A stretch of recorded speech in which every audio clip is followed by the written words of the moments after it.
అధికారుల దౌర్జన్యం, పంట భూముల్లో ఫారెస్ట్ అధికారుల దౌర్జన్యం, 80 ఏళ్లుగా సాగు చేస్తున్న భూముల్లో ఫారెస్ట్ అధికారుల దౌర్జన్యం, ఫారెస్ట్ అధికారుల దౌర్జన్యం, 2006 అటవీ హక్కుల చట్టాన్ని 2006 అటవీ హక్కుల చట్టాన్ని 2006 అటవీ హక్కుల చట్టాన్ని ఫారెస్ట్ అధికారుల దౌర్జన్యం, ఫారెస్ట్ అధికారుల దౌర్జన్యం, 2006 అటవీ హక్కుల చట్టాన్ని అక్కపూర్లో 22 సర్వే నెంబర్లో 80 ఏళ్లుగా సాగు చేస్తున్న భూములపై ధ్వంసం చేయటమా? ఫారెస్ట్ అధికారులు పంట చేలను ధ్వంసం చేయటమా? సిగ్గు సిగ్గు, ఫారెస్ట్ అధికారులు పంట చేలను ధ్వంసం చేస్తారా? అన్యాయం అన్నా దానికి ఇబ్బంది కదా సార్, చట్టం ఉందా, బాధ్యత ఉందా లేదా? ఒకటి చట్టం అనేది ఈసారి గౌరవిస్తాడా లేదా అనేది ఒకటి చూడాలి. 80 సంవత్సరాలుగా సాగులో ఉన్న తాతల తండ్రుల నుంచి సాగులో ఉన్న భూములు సాగులో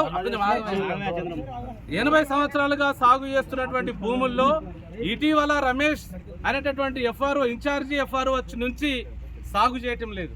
అట్లాగే అక్కడ ఉన్నటువంటి బోర్లను ధ్వంసం చేసిండ్రు, పంట చేలను జేసీబీతోని ట్రాక్టర్లతో ధ్వంసం చేసిండ్రు.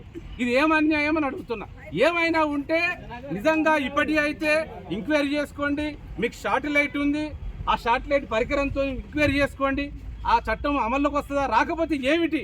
ఇప్పుడున్నటువంటి కాంగ్రెస్ ప్రభుత్వం మేము చట్టం తెచ్చినాం, మేము అమలు చేస్తామంటున్నారు. అయ్యా మీరు అమలు చేస్తామంటేనే కదా ఆ టీఆర్ఎస్ను బొందబెట్టి ఇప్పుడు మేము తెచ్చుకున్నాం. మేము వచ్చిన తర్వాత కూడా మళ్ళీ వచ్చిన తర్వాత ధ్వంసం చేయటం ఏమిటి అని మాట్లాడుతున్నాం. అందుకని ఎఫ్ఆర్ఓ గారు అత్యుత్సాహంతో, ఇన్ఛార్జ్ ఎఫ్ఆర్ఓ గారు రేపు ఇంకా డిఎఫ్ఓ కావాలనుకుంటున్నాడో ఏమో తెలియదు, కానీ అత్యుత్సాహంతో ధ్వంసం చేయటం సరికాదు.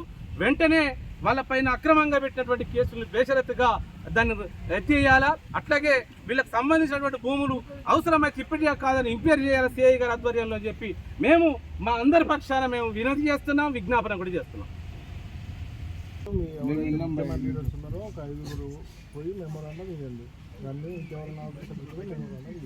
లేదు సార్, ఇప్పుడు మేము ఏమంటున్నామంటే అది ఇస్తాం. మేము షబ్బీర్ అలీ గారు వస్తున్నారంటే మేము అడ్డుకొని ఇద్దాము. అయ్యా మీ సర్కార్ ఇట్లా చేస్తుందా? సార్ ఎందుకంటే కడుపులో మంట, ధ్వంసం అయిపోయినాయి పొలాలు. మిమ్మల్ని అడ్డం పెట్టుకొని పోలీసులకు మాకేం శత్రుత్వం ఉందా? మీరు అడ్డం వస్తే వాళ్ళు రానియకుండా చేసిరి, మీరు వాళ్ళు రాగానే మీరు చేస్తారు. లా అండ్ ఆర్డర్ పేరుతో నన్ను అణచేస్తున్నారు. చట్టం వాళ్ళకే ఉందే సార్. ప్రొటెస్ట్ చేసే అధికారము ప్రొటెస్ట్ చేసే అధికారము మా అందరికీ ఉంది. మీరు లా అండ్ ఆర్డర్ మీ చేతిలో తీసుకుంటే మీరు మీ పని మీరు చేస్తారు, కానీ మేము అట్లా చేయటం లేదు. నిజంగా చట్టంలో అది ఉందా లేదా మీరు ఒకసారి మీ ఆధ్వర్యంలో సార్ రమ్మనండి, మాట్లాడదాము.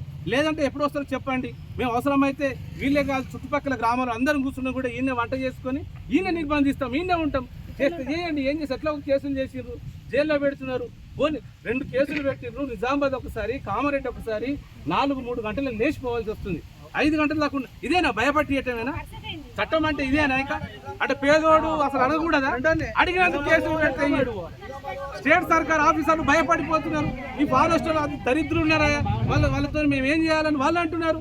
మేమేం చేయాలి ఇప్పుడు? మా చేతులు ఏముంది? ఇక పేదోళ్ళకి ఏం లేదు కాబట్టి బతుకు తప్ప ఒక ప్రాణం తప్ప ఏం లేదు. అందుకని మేము చెప్పదలుచుకుంది ఒకటి సార్ రమ్మనండి. అయ్యా మీరు అత్యుత్సాహం చేసి డిఎఫ్ అయితే కావాలంటే మేము సంతకాలు పెడతామని కూడా చెప్తాము. మా సాగులో ఇప్పటియా అప్పటియా పూర్వంయా తెలుసుకోమని చెప్పండి సార్, రమ్మనండి. వాళ్ళకి ఎంత ఇచ్చినాము, మనం ఎంత అసైన్ చేసినాం అనే క్లారిటీ మన సర్కారుకు లేదు, మన ఎంఆర్ఓ ఆఫీస్కి లేదు, ఇప్పటికి ఇవ్వలేదు. కొంతమందికి పాత పాస్బుక్లు ఉండగా కూడా ఇప్పటికి డిజిటల్ పాస్బుక్ ఇవ్వడం లేదు. సుమారు ఒక 50 మంది రైతులు ఉన్నారు, పాత పాస్బుక్లు ఉన్నాయి, వాళ్ళకి డిజిటల్ పాస్బుక్ ఇవ్వమంటే ఇవ్వటం లేదు. కొత్త పాస్బుక్ 34 గంటలు ధరలు వచ్చిందని కట్ చేసారు. ఎందుకు అట్లా చేస్తున్నారు? కాబట్టి మేము ఏమంటాం, ఒకసారి రెవెన్యూ మీటింగ్ పెట్టండి. మేడం ఉంటే మనం అదే అడుగుదామని వచ్చినాము. మీటింగ్ పెట్టి 22 సర్వే నెంబర్ ఎంత, మొత్తం భూమి ఎంత, ఫారెస్ట్ వాళ్ళకు రిజర్వ్ ఫారెస్ట్ కింద ఇచ్చింది ఎంత, మిగులు ఎంత, మన భూమిని కూడా ఫారెస్ట్ వాడు తీసుకుంటే మనం ఇస్తే తీసుకుంటాడు కదా ఫారెస్ట్ వాడు. మన రెవెన్యూ శాఖ ఇస్తే వాడు తీసుకుంటాడు. మనకెంత సాగుకు యోగ్యమవుతుందో ఉంచుకొని మిగతాది వాళ్ళకి ఇస్తాం. ఫారెస్ట్కు సంబంధించిన భూమి ఉంది, ఇందులో చెట్లు బాగున్నాయి, సాగుకు పనికిరాదని మనం ఇస్తాం, అది ఆర్ఎఫ్ కింద ఇస్తాం.